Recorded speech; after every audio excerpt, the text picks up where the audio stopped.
Olá, tudo bem? Tudo certo por aí? Coisa boa, gente.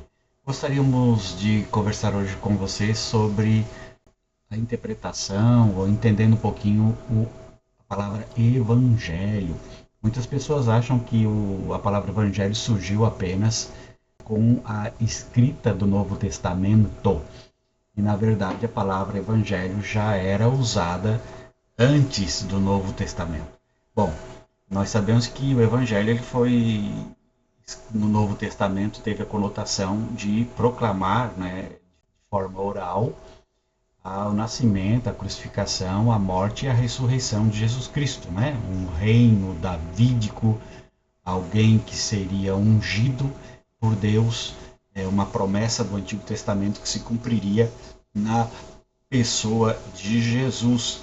Então, se entende que o Evangelho não é uma palavra totalmente nova no ambiente de Jesus, no momento em que Jesus exerceu a sua função, seu ministério terreno.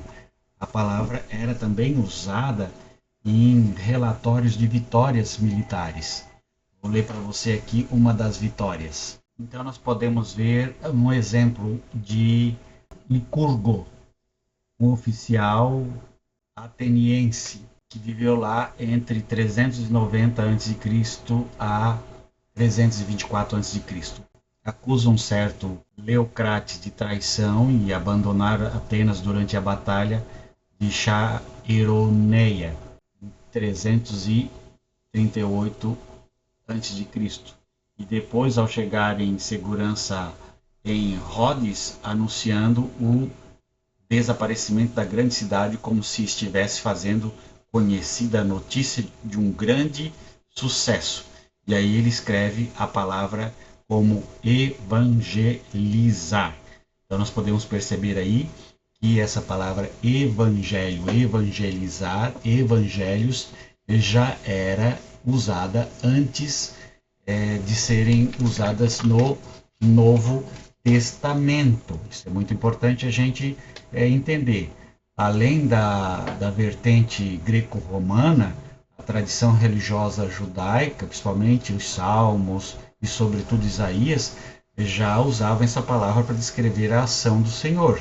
O uso da palavra evangelho em Isaías 40 até 65, não é? E as tradições judaicas pós-bíblicas decorrentes desse uso são amplamente aceitas como o evangelho, ou seja, o anúncio do até então desconhecido grande momento escatológico. Marcos usa o substantivo evangelhos 8 vezes no seu evangelho. A ocorrência mais importante está em Marcos 1, versículo 14 e 15, onde diz assim: depois de João ter sido preso, foi Jesus para a Galiléia pregando o evangelho de Deus, dizendo: o tempo está cumprido, o reino de Deus está próximo, arrependei-vos e credes no evangelho. Então, o mais fabuloso dessa declaração é como ela é chamada de evangelho. Aqui o evangelho é definido como a mensagem de que a promessa do reino de Deus está se aproximando por meio de Jesus de Nazaré e por isso exige um posicionamento das pessoas. Quando o primeiro livro canônico do Novo Testamento usa a palavra evangelho, ele parece se unir a Marcos na mesma definição, muito embora tenha uma menor ocorrência. Em Mateus, palavras como do reino sempre apareceram como uma adição explanatória do evangelho. Lucas não usa o substantivo evangelho, ao contrário, talvez seguindo aí a mesma ideia da Septuaginta, usa a forma verbal evangelizar, ou melhor, anunciar a boa nova. Né? Ao contrário, talvez ele aparece aí algumas vezes, né?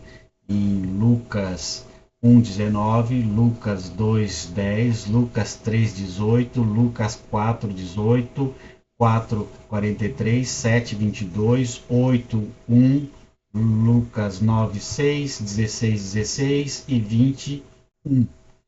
E as ocorrências estão dispostas ao longo do relato. Os primeiros casos estão relacionados ao nascimento de Cristo, a mensagem do anjo Gabriel a Maria, e não é difícil perceber que os temas escatológicos, permeando as cenas e pregando para um cumprimento do nascimento de Jesus. Mais uma vez, o Evangelho está ligado ao reino escatológico como cumprimento das esperanças judaicas estabelecidas pelos profetas, né? O Evangelho de João não usa a raiz evangelios nenhuma vez, mas isso não significa que não pode cooperar para a construção de uma definição do que é o Evangelho. Seguindo sua fraseologia e especialidades próprias, João estabelece naturalmente que a palavra e mensagem da vida eterna é exatamente o que os outros evangelistas denominavam como Evangelho. Então, este uso não cristão, como nós vimos anteriormente, pode ser encontrado em muitos outros lugares, não apenas nesse texto e exemplo que nós acabamos de dizer. Teofrasto 17, 7.1, o verbo notícia do nascimento de uma criança. Plutarco, Caus Marius 2.3, verbo notícia de uma eleição de um conselho. Moralia, ditos de rei e comandantes. 184A, substantivo, notícia de segurança do irmão. Molalia e outros textos também falam sobre o Evangelho antes de ser pronunciado no Novo Testamento. Então, a visão escatológica de Isaías consistia na restauração do reino de Deus e de sua soberania.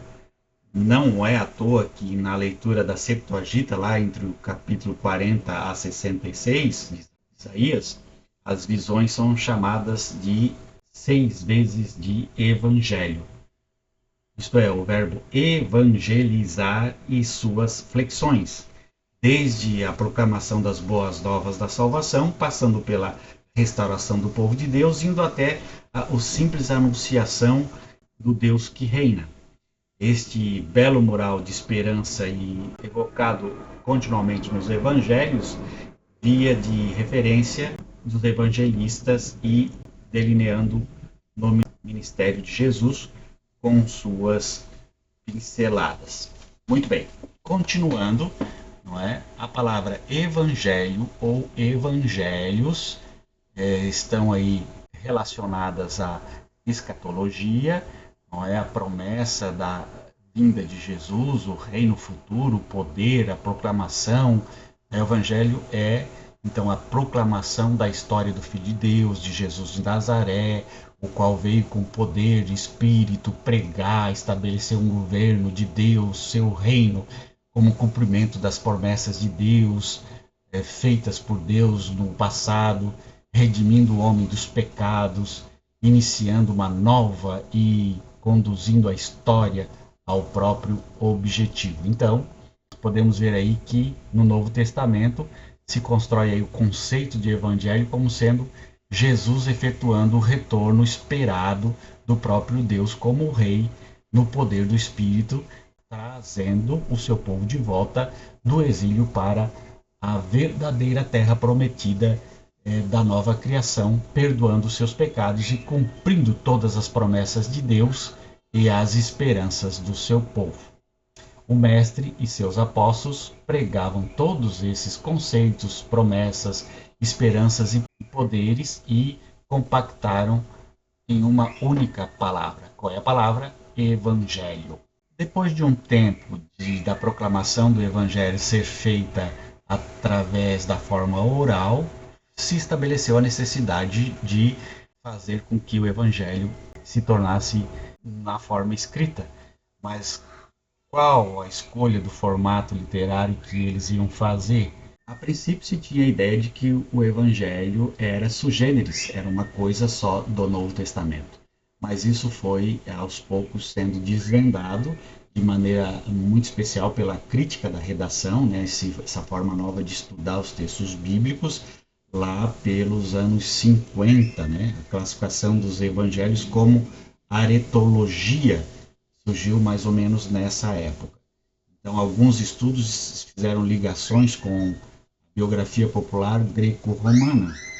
Então, nós podemos entender que existe aí o uso da palavra evangelho já na cultura greco-romana, e com isso não há uma ideia da questão do evangelho ser usado de uma forma sui generis apenas nos escritos do Novo Testamento. Mas tem uma diferença entre os escritos, as biografias greco-romanas e as biografias cristãs. Qual seria esta diferença? Então nós podemos ver que não se pode capsular os evangelhos como sendo só uma versão cristã das biografias greco-romanas.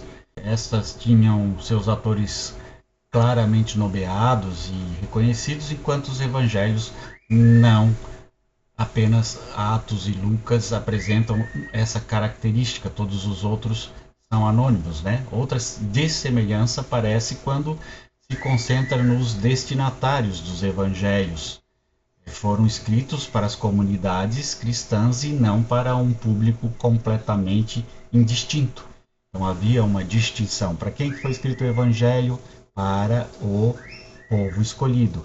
E os textos greco-romanos para todas as pessoas de todos os lugares, né?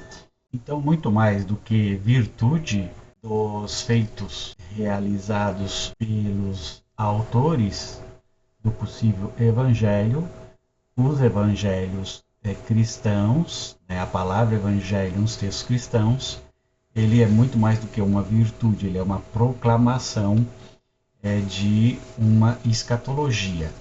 O pregresso contexto judaico também precisa ser relacionado com a composição dos evangelhos. É completamente viável supor que os evangelistas estavam muito mais afinados com a Bíblia hebraica do que com as biografias greco-romanas. Os temas da promessa, do cumprimento do evangelho, do reino, da aliança estão presentes somente na literatura hebraica e não faz nenhum paralelo com a literatura greco-romana. Então, essa identificação do gênero a que pertence aos evangelhos ajuda a gente a perceber as expectativas dos leitores propostas pelos escritores. O reconhecimento do evangelho como narrativa, como significado teológico acompanhado de concentração especial em um personagem, nos ajuda a perceber que a predileção plausível é razoável que os evangelistas fizessem pela mesma voz em detrimento da mesma palavra. Isso quer dizer que a identificação dos gêneros dos evangelhos provoca um desejo de situar o acontecimento na história. E os historiadores antigos eram diferentes dos modernos no sentido de que estavam muito mais preocupados em se provarem como verdadeiros do que a disposição que os modernos aceitam. As testemunhas são utilizadas para acreditar o relato.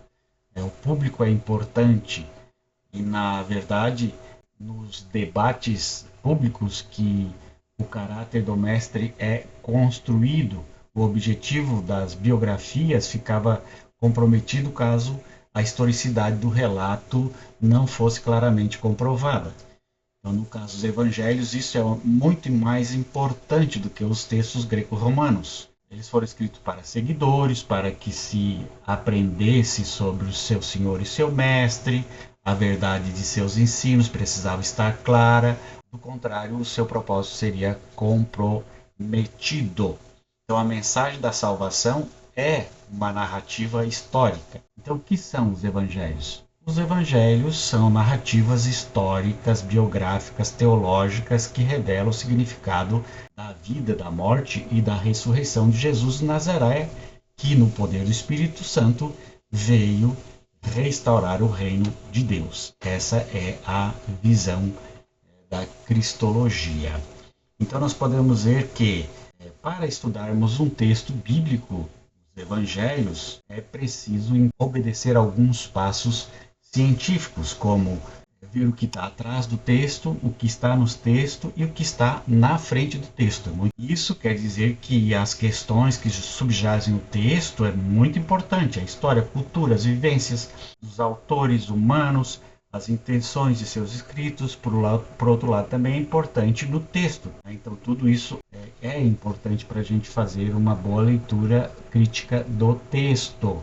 Então, primeiro, atrás do texto, ver a cultura, a língua, o ambiente, a crítica textual, a crítica da redação e das fontes e a exegese histórica, gramatical, literária, análise do gênero literário, o fluxo da narrativa, a intertextualidade e à frente do texto a exegese teológica, a regula fidei, a história dos efeitos do texto, a teologia bíblica, a intertextualidade.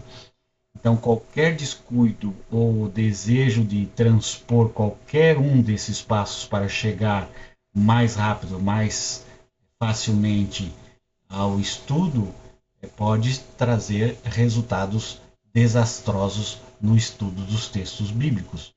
Então, não existe facilidade nos estudos dos textos bíblicos. Então, para se fazer um estudo bíblico é necessário isolar as unidades literárias e demarcar os limites do episódio em questão. Depois, ler o episódio muitas vezes, usando versões diferentes de textos bíblicos, incluindo o grego, quem sabe grego, né? Identificar o cenário e os personagens. Quem está ali, onde se passa, que tempo, que época, como era a história naquele tempo, como se constituía, como se fazia as frases,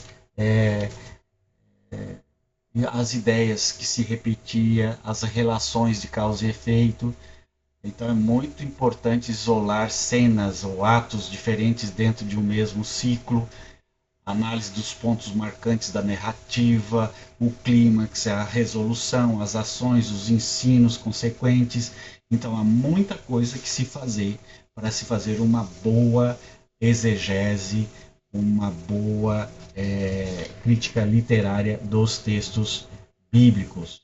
Não é fácil fazer essa crítica literária, não é? Dá para ver aí, opa, como se faz uma crítica literária.